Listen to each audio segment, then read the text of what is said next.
Chris Lee, Blake Lovell, and Max Barr here from Southeastern 14, here to break down predict 4 SEC games from Saturday. There are 7 games total. We have picked the other 3 already in separate videos.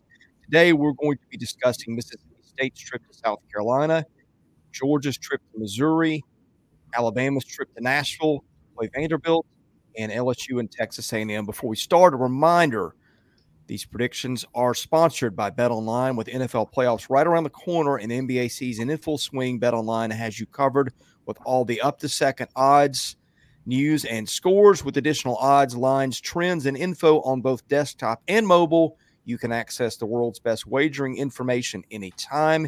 Head there today to get in on the action and see the updated odds. Remember to use the promo code BELIEVE, that is BLEAV, to get your 50% welcome bonus on your first deposit. BetOnline, where the game starts. All right, the games start on Saturday in Columbia, South Carolina, 11 Central on CBS. Mississippi State visit South Carolina. We don't have a spread for this yet. The spreads I'm going to give you, the estimated spreads, are based on an average of ESPN's BPI, Bart Torvik, and a couple other computers. And so the average spread that we think we're going to be seeing is Mississippi State by about a point. The computers give Mississippi State a 52% chance of winning this one.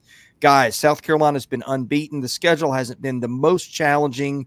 Mississippi State has been really good except for that 2-game blip where it lost to Southern and Georgia Tech. Mississippi State has got Toulouse-Smith back. I think this is a spot where Mississippi State can go and win on the road because I think the bottom part of its rotation is better. And in a game that's going to be close, that might make a difference. What do you think, Blake? Well, let's close up shop here. Chris has got Mississippi State. There you go. Thanks for watching. Be sure to hit the subscribe button, hit the like button. I'm not going to make my pick just yet. We like to build up the suspense here on these videos, but I do think it's a good opportunity for Mississippi State because they got their best player back, and South Carolina, as you said, is a team that is 12-1, and I told you I'm buying South Carolina. I think they're really good, and I think that even though they haven't played the schedule other teams have played, it's still a situation I think where their one loss is to Clemson. They played well in that game, lost by 5 on the road, no shame in that, and now. Again, the big 4, and they're getting other guys stepping up and producing a little more consistently. And so it should be a good game. Like, I don't expect this to be, a double-digit game by any means in either way here. I think that this should be kind of a game that goes down to the wire. The one thing I would point out is, Mississippi State defensively, once again, an elite team, and they're top 5 in 3-point percentage defense. And South Carolina, surprisingly, for some of us maybe, has been way better from 3 this year than we thought, shooting 35%, but they get, 35% basically of their points from 3 too, which is in the top 70 nationally. So, that's something to watch here. Mississippi State's, defense and their physicality and just the aggressive style that they play with there. And South Carolina get those same kind of shots. They've done a good job taking care of the ball, but I'm curious to see kind of what the Gamecocks look like offensively here against a team that is just, again, not fun to play against. So, not fun to play against. No one wants to play this team. I'll tell you that much. No one wants to play this Mississippi State team. But on the flip side, everyone is well aware of how legit this South Carolina team is. Chris Jans just said in his press conference yesterday, he was talking for 3 to 5 minutes about how good South Carolina is at shooting the 3 and spacing the floor. They know very well how dangerous the South Carolina team is, and I think that's going to be an emphasis in practice this week. You can't talk enough about the return of Toulouse-Smith. You're looking at Toulouse numbers from last year, 5th nationally in fouls drawn per 40 minutes and 15th nationally in free throw rate. So, the guy's just going to soak up fouls. And, yes, South Carolina does have a few bodies to throw at them. They do have some depth. But, it's not going to match Mississippi State's depth. Look at Jimmy Bell Jr. this year, 13th nationally in free throw rate and top 30 in both offensive and defensive rebounding rates. The guy just can rebound the ball. And I haven't even mentioned Keshawn Murphy, right? So this Mississippi State front court is one of the nastiest there is in the country, to be honest. And South Carolina has a great 2-point percentage defense. Actually, their best category analytically, offensively or defensively, is their 2-point percentage defense. They rank 17th in the nation in that. But when you break it down and you look at that Clemson game, their toughest game, really the most impressive front court they have faced. PJ Hall goes for 14 points, 8 rebounds, 4 blocks, and Ian Shefflin puts up a double-double, 12 points and 12 rebounds. So the most impressive front court they've gone against, kind of had their way. So it's going to be interesting. You can't really look at too much of the numbers with this Mississippi State team because now they're a new team, so it's kind of a hard game to break down here, Chris. Yeah, I think these are both teams that have got a lot of guys that have played a lot of basketball. South Carolina's actually got more guys that have played in terms of NCAA experience, but Mississippi State's got more cohesiveness. It's been tested. I'm not going to say that South Carolina's start has been a fluke. I don't know that I believe that. I just think I've got more history with Mississippi State. This is the team that had its back against the wall a year ago, starting, 1-7 in league play. I'll be interested to see what the atmosphere is like in Columbia. That has been a crowd that really interest in basketball has waned. Been there in spurts. I don't know if 13-1 is going to get that crowd excited, but I just like Mississippi State's experience and track record more than I do in South Carolina's. And so I'll take the Bulldogs in a toss-up. Blake, what's your pick? Yep, Mississippi State. I think it should be a close game, but I don't know. We said there's a lot of prove-it games around the SEC, and I mean, we've seen Mississippi State not play well on the road in that game against Georgia Tech, and this is only their second true road game, so no guarantees here. But I'll take them in a possession type game. I would probably lean on them a little bit more. But again, I wouldn't be shocked if South Carolina won this game either. So. Yeah, a unique aspect of South Carolina's defense is it actually gets better as they go to the bench. Per Evan Maya's numbers, the defensive performance rating, Zachary Davis and Colin Murray-Boyles are South Carolina's 2 best defenders, and they both come off the bench. So you're going to get a sustained attack from South Carolina. I went back and forth on this one. I'm going to go Mississippi State because I think they have the easier path to scoring around the rim, a little bit more easier path to open looks. But I mean, hey, this South Carolina team can shoot the lights out. And if shots are falling, we haven't seen Mississippi State really crawl back from behind yet this year. So it's going to be a real tight one, but I'm going to go with Mississippi State here. Next up, Georgia goes to Columbia, Missouri, noon Central on the SEC Network. The computers average this out as a Missouri by 3.5 game with a 62.5% chance of winning.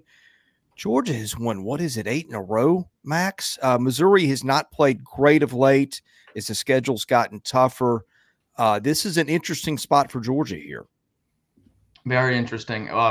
Blake and I actually mentioned this game a few videos ago about how under the radar it is. If you look at any media power rankings, analytic rankings, whatever it is, these two teams have just been married to each other. They just stuck right next to each other and everything. So this is going to be a very important game to see who can kind of, emerge out of that bottom pack a little bit. It's very interesting because this is Georgia's only second road game. Okay, the last road game they played was at Florida State on November 29th. They haven't played a road game in like 5 weeks. And in that game, they were down by 17 with only 7 minutes left. One of the crazier comebacks I've seen this year. So you have to take that into consideration. There's definitely some value in that idea there. But I see 2 paths to victory here, really. Georgia's free throw rate is 18th nationally, and Mizzou's defensive free throw rate is 248th. I mean, that just does not match up well. Georgia is downhill aggressive. They really get to the line, and this Missouri defense has put people on the line. So they're going to have to defend without fouling. That's got to be an emphasis for Dennis Gates. But on the flip side, Missouri's rebounding disadvantage that they've been put into now without Caleb Grill is not going to be that big of a disadvantage. Georgia ranks outside the top 200 in both offensive and defensive rebound rate. They're really not a team that's going to crush the boards on you. So I think both teams have decent paths to victory, and I don't really see a big edge. This is going to be a very interesting game, Blake. Yeah, I mean, it's an important game for Missouri because they go to Kentucky after that, host South Carolina, at Alabama, host Florida, at A&M, at South Carolina, home against Arkansas. That's their first half of the slate for them. And if you look down, further down there, you've obviously still got games against Tennessee, Auburn, Mississippi State. They get all three of those at home, so that's a nice thing to have. But it's a big game for Missouri. Again, because if they don't win this game, right, you are looking at the potential of a really rough start in SEC play because they're going to be the underdog in quite a few of those games that I mentioned. So just based on what we've seen to this point, but I think, like you said, I don't think Georgia will exploit the rebounding issues as much, and that's a point in Missouri's favor since that's been something that's stuck out like a sore thumb the past couple seasons. And as we said, Missouri's just not been as good offensively overall. They've still been good. They just comparing it last year, again, that's where they were able to kind of get past some of those deficiencies better just because they were so good on offense. It just hadn't happened this year. But I think this is still, again, a matchup that's not terrible, as you said, Max. I don't think it sets up bad at all for Missouri in this spot at home. And I think you just want to see, as always, Dennis Gates will play a lot of guys. We've seen it to this point, but now is kind of that point where you start to, who are the guys that sort of separate themselves, because it's been hit or miss on quite a few of these guys so far. They've really been trying to mix and match, and you get a big game out of one guy, the next game maybe he doesn't quite put up the same kind of numbers, and it's just kind of back and forth. But so yeah, this is it's a big game for Missouri, but again, it's a big game for Georgia too, because their schedule's not easy either. They got Arkansas, Tennessee, South Carolina, Kentucky up next. So yeah, and the Bulldogs are very confident right now based on what we've seen. So, Chris, did you have a predicted line for this one? Yeah, I think it was 3.5 Missouri. It was 3.5 in favor of Missouri. Right. Interesting. And with that, let's get to ours. Look, Missouri under Dennis Gates has been an offensive-oriented team. The defense was probably their undoing a year ago, but as we've noted before, the block rate, didn't really expect this coming in, although Connor Vanover is a shot-eating machine in the paint when he plays. Missouri number 2 in the country in block rate. Georgia is 218th in terms of getting shots blocked. Look, Missouri under Dennis Gates has always been able to figure out offensively that, and I think an edge in the paint is where this game's decided. So give me Missouri. Max, what's your pick? Yeah, I'm going pretty confidently with Missouri here. I think this is a wonderful spot for Missouri. I really do. And why is it a wonderful spot? Because the disadvantage that they have had against the past few teams. I mean, look at these teams: Illinois, Seton Hall, Kansas, some of the best rebounding teams in the nation. This Georgia team is not going to impose their will on the boards against this team. It's going to come down to clean offense and making shots and taking care of the ball. And I'll give the edge to Missouri at home in this one. I'm taking the Tigers.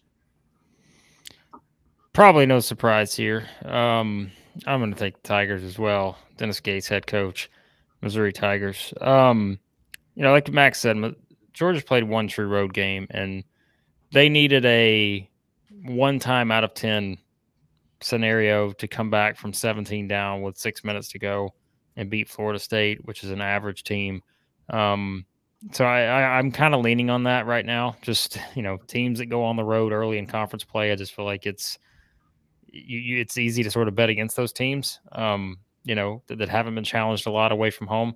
And so, yeah, I'll lean on Missouri here, but I can't tell you it's a confident pick because I just think Missouri is still having to figure a lot of things out. And I think what you've seen through 13 games with Missouri is kind of going to be the story the rest of the season. There's going to be some defensive lapses that cost them some games, or rebounding lapses that cost them some games, and they're not going to hit shots offensively the way they did last year at that kind of rate. So, for Missouri fans, hopefully that isn't the case here, but I'll take Missouri in this one.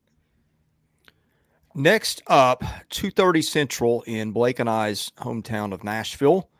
We've got Alabama coming to face Vanderbilt in Memorial Gym. Alabama's about a 19-point favorite, according to our computer composite, with a 94% chance of winning. And again, that's in Nashville, in case you didn't catch that. These teams are – Vanderbilt is far and away the worst team, according to the computers in the SEC, about probably 6 or 7 points worse than LSU, which comes in at 13 out of the 14 teams. Alabama, not Tennessee, not Kentucky, not even Auburn or Texas A&M, is rated by the computers as the best team in the country. Alabama top 5 in a lot of computers. And boy, Blake Lovell, can these guys score? They can score. They are very good in that area. We know that they are not as good defensively. And so, yeah, I mean, this is pretty straightforward, right? I mean, how could anybody pick against Alabama here? Well, I'm just going to tell you, and Alabama fans will tell you, if you look at the recent history, Alabama playing at Memorial Gym, it's not always been pretty, even for the best Alabama teams. So I would just be hesitant to just go all in and say Alabama's going to win this thing by 50 and put up 140, because it's not. And you're talking about the guy who's been, planting the flag on Alabama. I'm just saying, like, this has always been a place that Alabama has struggled.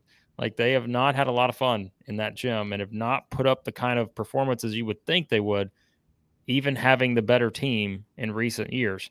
There have been some games that have been closer. I'm not saying every game's been decided by a basket, but there have been games that have been closer than you would expect.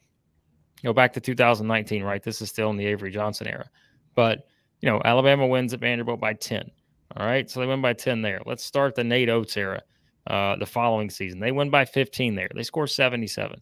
All right, then you keep going to 2021, where they go to Vanderbilt. Actually, I don't think they played at Vanderbilt that year. They played the home game. Remember, this is the year Alabama goes 26-7, finishing the top 10 in KenPom that year. What was the NCAA tournament? Lost to UCLA in the Sweet 16. Beat Vanderbilt at home by 4. That's against Tuscaloosa, but remember, that's a 9 and whatever Vanderbilt team. Like, that's not a great team, right? And so then we keep going. Last year, or 2 years ago, the Alabama team goes 19-14. They played at Vanderbilt. They won 74-72. So close game there, right? And then you go back to last season, Alabama wins by 12 at Vanderbilt. 12 points. It's not a lot for an Alabama team that goes 31-6 and a Vanderbilt team at the time that was 9-9. So different season, but I'm just telling you the trend suggests that even though it's very easy for us just to dismiss the idea that Vanderbilt could make this interesting, because I do think, I don't know how you compare this Vanderbilt team to some of the recent ones, but obviously, we saw what last year's team did down the stretch, but I'm just saying the trend suggests this will be way closer than it needs to be. And I know Alabama fans are nervous about that. So, well, the numbers suggest that there is a path, right? Obviously, if you've been following the two teams up until now, you know that Vandy's 3-point defense has not been very good at all. And you know that Alabama's probably one of the best 3-point shooting teams in the nation. So obviously, if Alabama comes out and shoots the lights out, it's not going to be too much of a game. But if they do not come and shoot the lights out, they are a team that has been very poor at defending around the rim without fouling. Muhammad Wagi is one of the I don't want to say worst, because he's improving, but he does foul a lot at a very high rate. So does Nick Pringle. So if Ezra Mannion and Tyron Lawrence can get going downhill, start getting to the free throw line, chopping the game flow up, Alabama's not making their threes. You have Tassos in the corner who's spreading out the floor a little bit more. This has not been an Alabama defense that's been able to stay in front of the dribble drive. There is a path that this game can be pretty close. Obviously, Alabama's offense is unbelievable, but there is definitely a path for this one to be a little bit close. I just wanted to mention that. All right, Blake cited history, and Blake was not incorrect about any of that history. I think Alabama went 25 or 30 years without winning at Vanderbilt. But let's talk more recent history. Blake left out the fact that last year these two teams played twice. One of them in Nashville was close. I was in the gym for that, but it got close late. I think that was in Alabama, controlled it just about the whole way, and Vanderbilt made it closer at the end. The other one was 101-44. And while that was an outlier in Tuscaloosa, that was an outlier. That was a Jerry Stackhouse, get your team's attention by benching Tyron Lawrence game. I get that. Let's go to very recent history. Is in the last couple of weeks. Vanderbilt has played better, probably its best 2 games back to back, nearly winning at Memphis and then beating an awful Dartmouth team in Memorial Gym. I was in attendance for that one Saturday. But I'll tell you guys, the atmosphere in that building, which used to carry that program, is absolutely dead.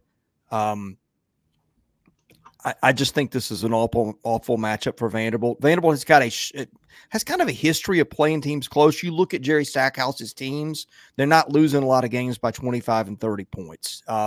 They have a habit of making 25-point games 15 points in the end. I mean, look, 19 points is a lot. Could I see Vanderbilt covering that based on history? Yeah. Do I think Vanderbilt's got enough firepower to win this one? No, I don't. Ezra Magnon's having an outstanding year under the radar for a horrible team.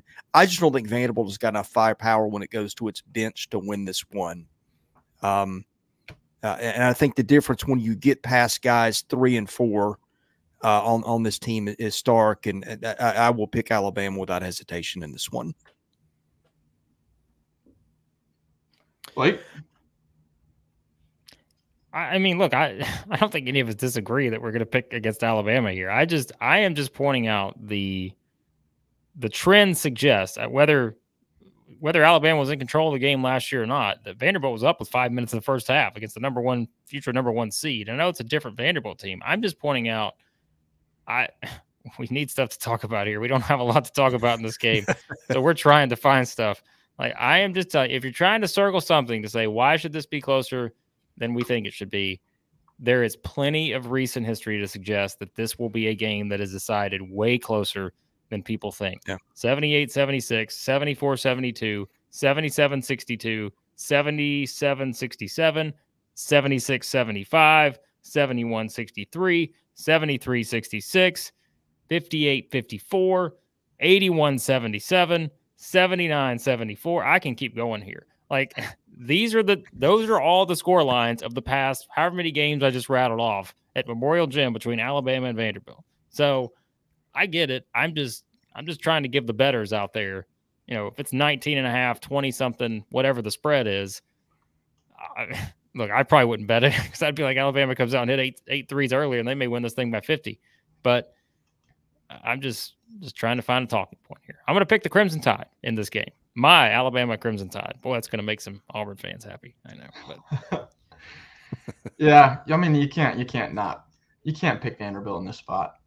Do I think it's going to be closer than a 20-point spread? Yeah, I don't think this is going to be a complete blowout just because of the way that Mannion and Lawrence can get to the free throw line. But Crimson Tide here from me. Yeah, if you're going to find an upset or closer than we would think scenario, watch for Van Allen Lubin, see if he plays. He's had a groin injury. He's Vanderbilt's best attempt at a rim protector. And again, reminder, a couple of weeks ago, Vanderbilt went to Memphis in a game nobody gave Vanderbilt any shot at winning, played without Lubin in the second half, and shot goes in at the buzzer. Vanderbilt walks out of Memphis with an upset. So it would not be entirely shocking from that standpoint, but I would be shocked if Vanderbilt were to pull the upset. So anyway, there's that. All right, the second most lopsided game of the weekend, the most lopsided one according to computers, is Vandy, Alabama, just edging out Tennessee and Ole Miss, which we previewed in a separate video in terms of the expected to be the most lopsided game by the computers, would be Texas A&M and LSU. Now, look, most computers have A&M as about a 12.5-point favorite. One computer, Haslam, has got A&M as about a 17-point favorite. Average everything together, A&M about a 14-point favorite by those four computers with about an 88% chance of winning. LSU's played a little better lately. A&M is a mild disappointment to me. I want to see a little bit more efficiency from the backcourt, but don't get me wrong. A&M's got a veteran team. Buzz Williams' teams tend to start playing better about this time of the year, and I think LSU is going to have its hands full in College Station, Max. I'm more excited than most people about this game, and that's because I really think that LSU's got something going here with Jalen Cook. If you look at the Evan Maya numbers for offensive performance ratings, Trey Hannibal, 1.7. Carlos Stewart, 1.49, and Mike Williams, 0.3. Those were the three guards stepping in for Jalen Cook's absence. Jalen Cook last year at Tulane, 3.11. This year right now, through 2 games, 3.4.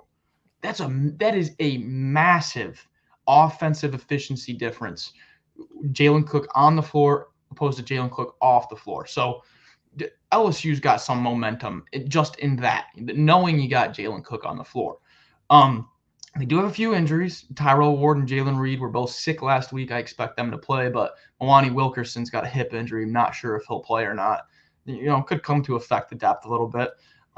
I expect Texas A&M to absolutely murder the boards. This is not a good rebounding LSU team at all, and this is the #1 offensive rebounding team in the nation in Texas A&M. But I think LSU is going to make more shots. They're going to make more threes. They're a much better shooting team as a whole if you're talking about percentages. So Texas A&M will crush the boards. LSU is probably going to have a little bit of a better offense than these numbers suggest, and I'm excited for this one, Blake. Yeah, I'm excited to see A&M grab 20 offensive rebounds. Yep. Because it's probably what's going to happen, I think, just based on the numbers. And I think that's going to be the difference. You said it. I mean, I don't have a lot more to add on this one. I don't have your recent home game history at Reed Arena between Texas A&M and LSU like I did for Vanderbilt and Alabama. But, yeah, I think that's the difference. Like, it's, Radford's back. That gives you a complete A&M team. And as we said, they're just different when they have him. And I just think the rebounding advantage, we know how aggressive they are in terms of their ability to get the second chance looks. And, again, LSU has been a team that away from home, right? Like they're another team. They only play one true road game. Like they just got beaten by Syracuse. Like that was just an ugly game. That's a month ago. And like Max said, it's different now with Jalen Cook. And so I would expect this to be a game that LSU, keeps competitive here. I think they'll have a chance. Like I'd be surprised if A&M just blows them out.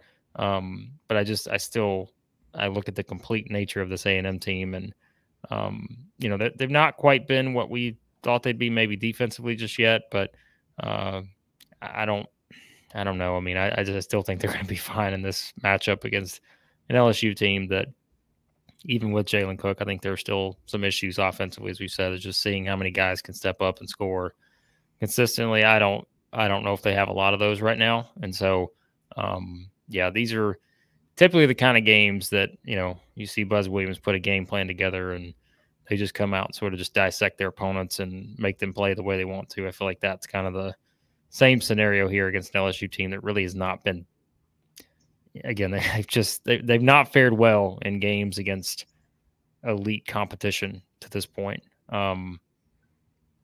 And this is probably the best team they played, I would say, looking down their schedule. Yeah, I would say A&M's probably the best team in the group. So, I think this is a challenging spot for the Tigers.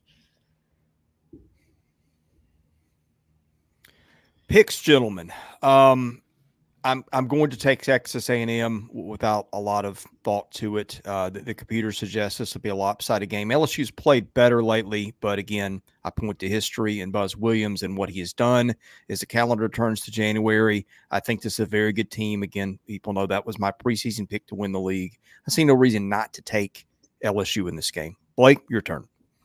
I think you meant Texas A&M, but if you're taking LSU, that's fine. A&M, I did. Sorry. Yeah, I'm taking A&M. Yep, I'm going to be taking A&M also. If I'm a betting man, though, I like to look at the over. I think this LSU offense is better than what Ken Pom has them pinned at 130th. I think the numbers are a little bit low on LSU's offense right now. But, yep, Texas A&M should control all the physical aspects of the game. I like them to win at home here. All right. Thank you for watching our preview of SEC basketball action this week. And remember, the 3 games we didn't talk about, we've got on our channel in separate videos. For Blake Lovell and Max Barr, I'm Chris Lee. This is Southeastern 14, presented by BetOnline.